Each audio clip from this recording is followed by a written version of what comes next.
رہنے والا ایک مذہب کا انسان مسلمان اگر ہمارے ہندو بھائی سے لڑتا ہے، ہندو بھائی مسلمان بھائی سے لڑتا ہے، تو یہ ملک ہمارا کبھی ترقی نہیں کر سکتا۔ علامہ اقبال شاعر مشرق نے ہمارے اس ملک انڈیا اور بھارت کی شان میں جو اشعار کہے ہیں، موقع نہیں ہے۔ بہت پیارا ملک ہے، ہر دھرم ہر مذہب کے آدمی اور انسانوں نے مل کر اس ملک کو انگریز سے چھڑا کر آزاد کیا ہے۔ کسی کا بھی خون نکالو لال ہی ہوگا۔ جب خون ایک رنگ کا ہے تو پھر آپس میں یہ تفرقہ بازی، یہ دشمنی کیوں ہے؟ آج میں نے اور آپ نے کھجور تو مسلمان کا ہے اور ناریل ہندو کا ہے کہہ دیا۔ ہمارا ہندو بھائی یہ کہے گا کہ بھگوا اور لال کلر ہمارا، اور مسلمان بھائی کہے گا کہ ہرا اور سبز گرین کلر ہمارا۔ یہ رنگوں میں ہم کیوں بڑھ گئے؟ اگر رنگوں ہی میں بڑھ گئے ہیں تو یہ ترکاری، یہ پوکڑا میتھی سب مسلمانوں کی ہو جائے گی، اور یہ گاجر اور یہ بٹ سب ہندو بھائیوں کا ہو جائے گا۔ اب کلنگڑا کیا کرے گا؟ وہ تو یوں کہتا ہے میں اوپر سے مسلمان ہوں اور اندر سے ہندو۔ میرے بھائیوں، انسانیت کا علم بلند کیا ہے حضرت پیغمبر محمد صلی اللہ علیہ وسلم نے۔ ہمارا ملک اس طرح پیچھے جا رہا ہے، اس وقت ضرورت ہے کہ ہم اپنے بچوں کی تعلیم اور تربیت کی فکر کریں۔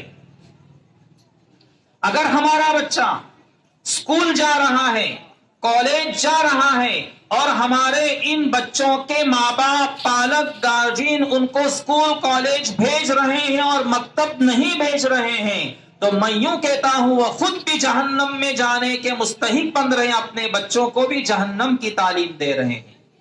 جیسا کہ ابھی ہم نے اناؤنسر صاحب سے سنا کہ کوئی عالم، کوئی بزرگ ہمیں انگریزی اور انگلش تعلیم سے منع نہیں کرتا، بہت اہم زبانیں سیکھنی چاہیے، لیکن اگر ہم اپنے بچوں کو انگریزی اسکول میں بھیج رہے ہیں اور مکتب میں نہیں بھیج رہے ہیں تو کارگزاریاں ہیں۔ بڑے مل کر یہ شکایت کرتے ہیں کہ مولانا بیٹے کی شادی ہو گئی، اپنی بیوی کو لے کر الگ رہ گیا، ہمارے دوا دارو کی فکر نہیں کر رہا ہے۔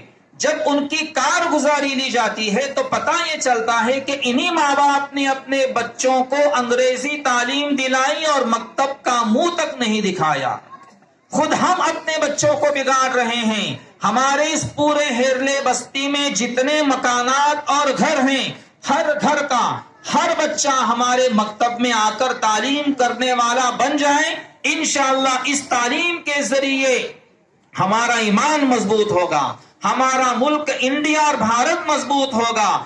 ہر مسلمان نے اس ملک کے لیے اپنی جان دی ہے، ہمارے ہندو بھائیوں نے جان دی ہے۔ 1947 کے حالات ہمارے سامنے ہیں، 1857 کا غدر ہمارے سامنے ہے، انگریز سے مل کر ہم سب نے اس ملک کو چھڑایا ہے۔ اس لیے مکتب کا جلسہ ہے، آپ یوں سوچ رہے ہوں گے کہ بھائی چارگے پر بات ہو رہی ہے، چونکہ اس وقت ملک کے حالات بڑے تذبذب کا شکار ہیں۔ اس لیے ہم جتنا اپنے مسلمان بھائی سے محبت کرتے ہیں، میں یہ سبق دینا چاہتا ہوں کہ اس سے کئی زیادہ ہم ہمارے ہندو بھائی کو اپنے گلے سے لگائے، اس کے ہر سکھ میں، اس کے ہر دکھ میں ہم شریک ہو جائیں۔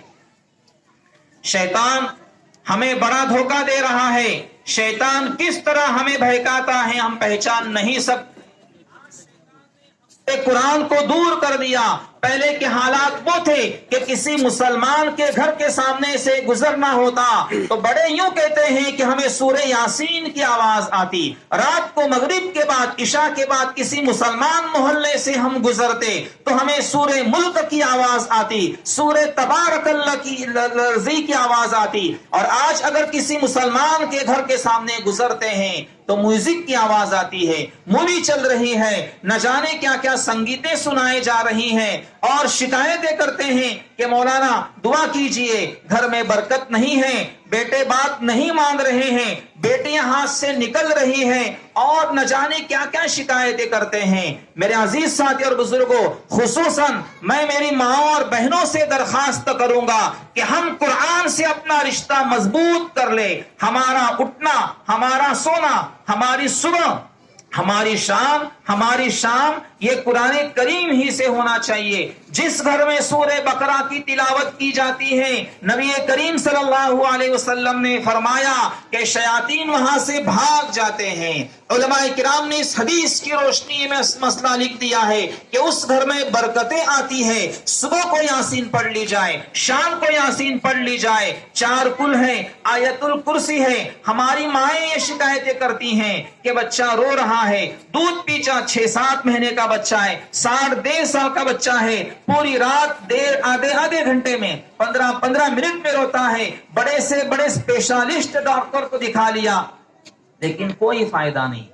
بڑا آسان نسخہ ہے، ہم اس علاج کے ساتھ ساتھ جب بچہ رات کو سو جاتا ہے، جب ہماری ان بچوں کی ماں، ہماری بہنیں اپنے بچوں کو اپنے بدن کا دودھ پلا کر سلا رہی ہوتی ہے، بچہ دودھ پی رہا ہے، عین اسی موقع پر اگر ماں سورہ فاتحہ پڑھ رہی ہے، بچہ دودھ پی رہا ہے اور ماں سورہ فلق پڑھ رہی ہے، سورہ ناس پڑھ رہی ہے، یقین جانیے بچے کے حلق میں، بچے کے منہ میں ماں کے بدن کے دودھ کا ایک ایک قطرہ جا رہا ہے اور عین اسی موقع پر ماں سورہ فاتحہ پڑھ رہی ہے، وہ ماں سورہ فلق پڑھ رہی ہے۔ کیوں یہ بچہ آئندہ چل کر بگڑے گا؟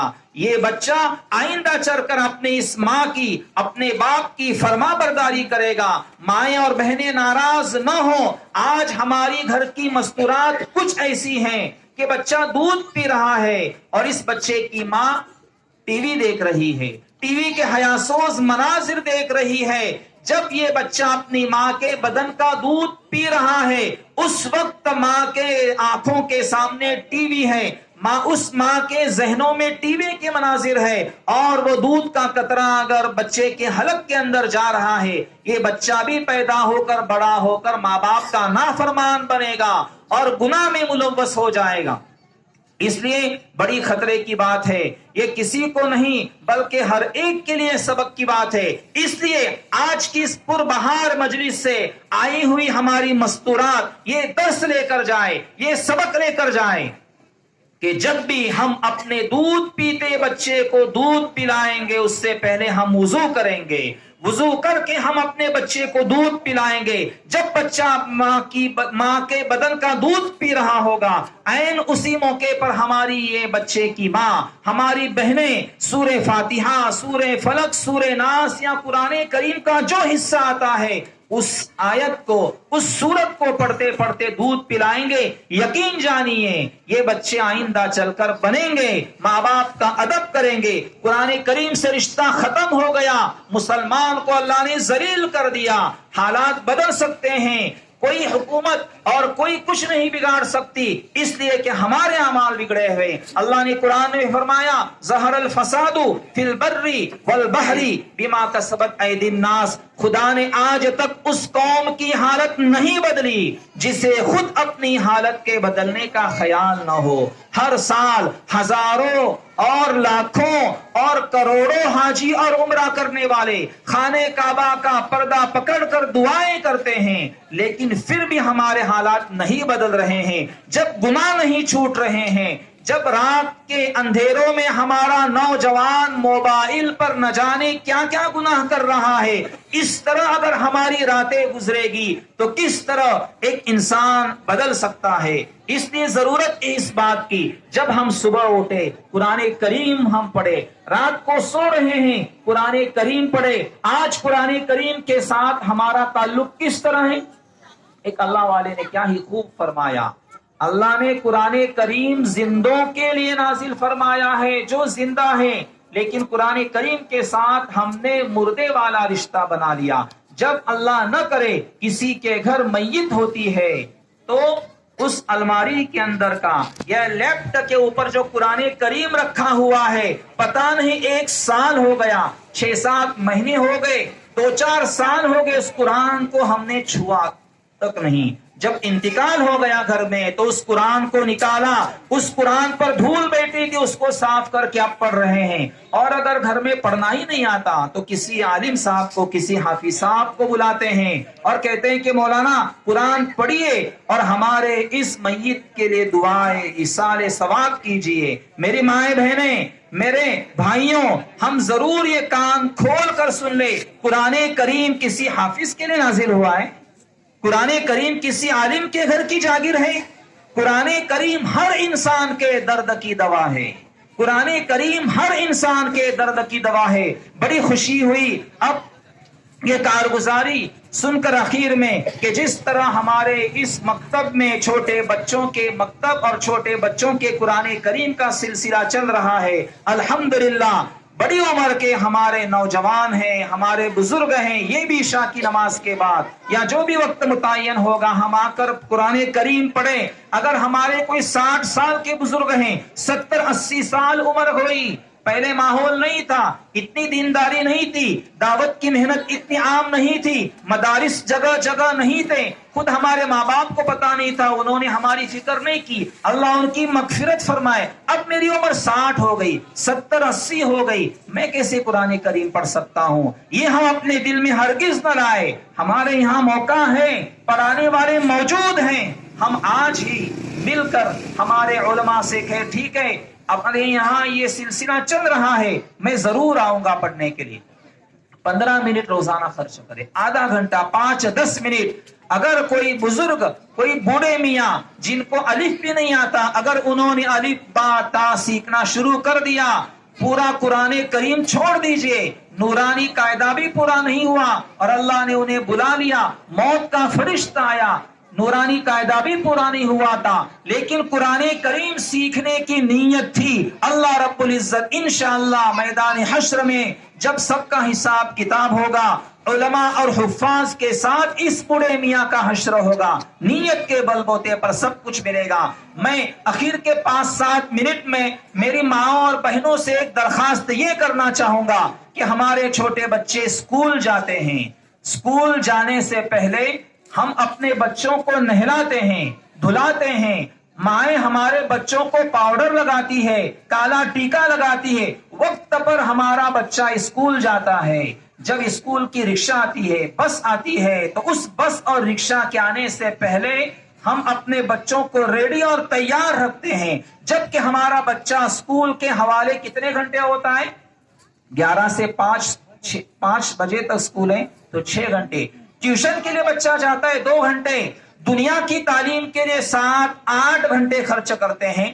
مکتب کا وقت 1-1.5-2 گھنٹہ ہے. اس میں بھی اگر ہم اپنے بچے کو 1 گھنٹے مکتب کی تعلیم میں 15 منٹ لیٹ بھیجیں گے تو بچے کس طرح بنیں گے؟